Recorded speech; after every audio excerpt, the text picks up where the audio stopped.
Hi YouTube. I got a request a couple of weeks ago. Someone saw me using my candle lantern out in the woods and wanted to know how to do it.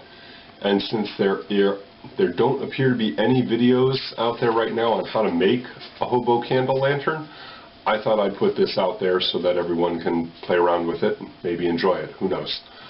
Full disclosure, I got this idea from the January-February 2015 edition of the Backwoodsman magazine.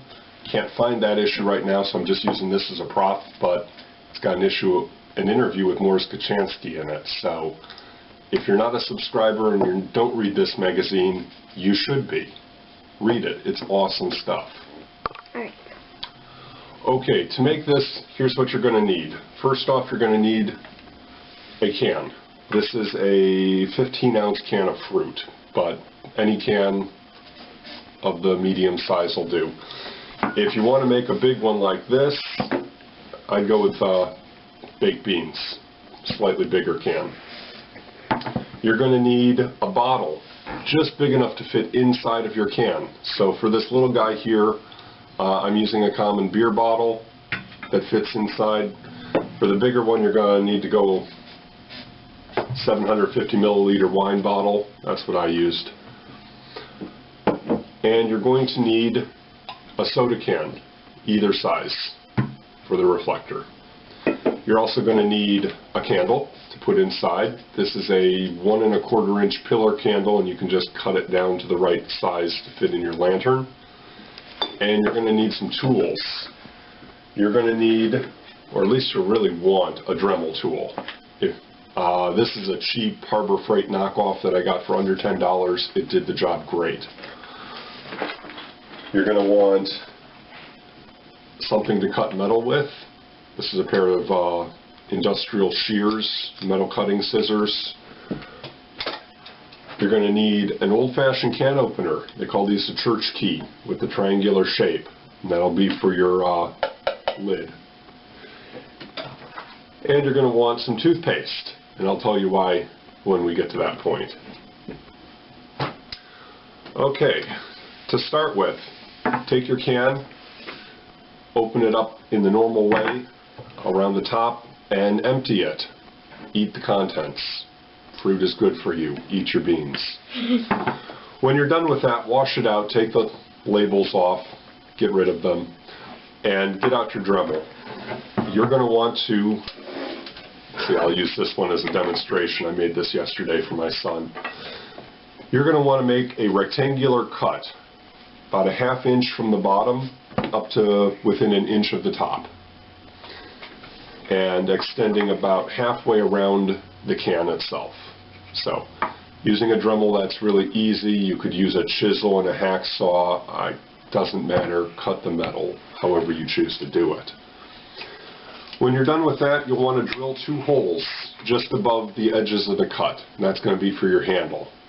This one doesn't have a handle yet, but my big one here does. Oops.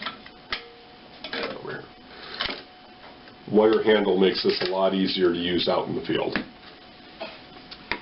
You've made your cut, you've drilled your holes, now it's time for the tough part. And okay, the hard part is cutting glass.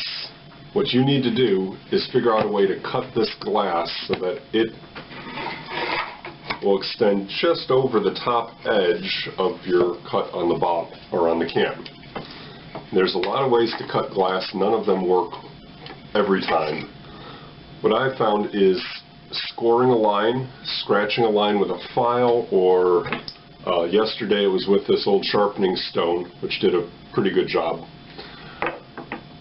Then you take a candle, heat it up, wear gloves, wear safety goggles, hot glass, this stuff might break at some point. Light your candle, heat up right along that score mark, blacken it with soot, wait until you hear the glass starting to creak along that line that you've scratched in, and then plunge it into a cold bucket of water. With any luck, it'll break right along the edge that you scratched in, right along that line, like it did on the bottom here. And this is actually a pretty smooth cut. I'm not in any danger of cutting myself running my finger across. More realistically, you're going to get a snaggletooth jaggedy edge like this on top. I'm not even going to run my finger over this. I don't like bleeding that much. But it's all protected inside the body of the lantern anyway, so if it's not a perfectly smooth cut, oh well. Get your cut. Got your glass to protect it from the wind. Now the soda can you'll want to cut up and make into a reflector. And this is where the toothpaste comes in. You want your reflector to be just a little bit bigger than the back of the can. So a little bit will poke out around the edges of your cut. Then you take your toothpaste, you put a little glob on there, and using a rag, you polish the metal. Toothpaste is a super good, really cheap metal polish. So, your reflector goes in the back, your glass goes in front of that, put the reflector outside of the glass, between the glass and the can. Drop your candle in there. You can use a little candle holder or whatever. And your lid. Didn't mention the lid. The tuna fish can with some holes punched in using your can opener.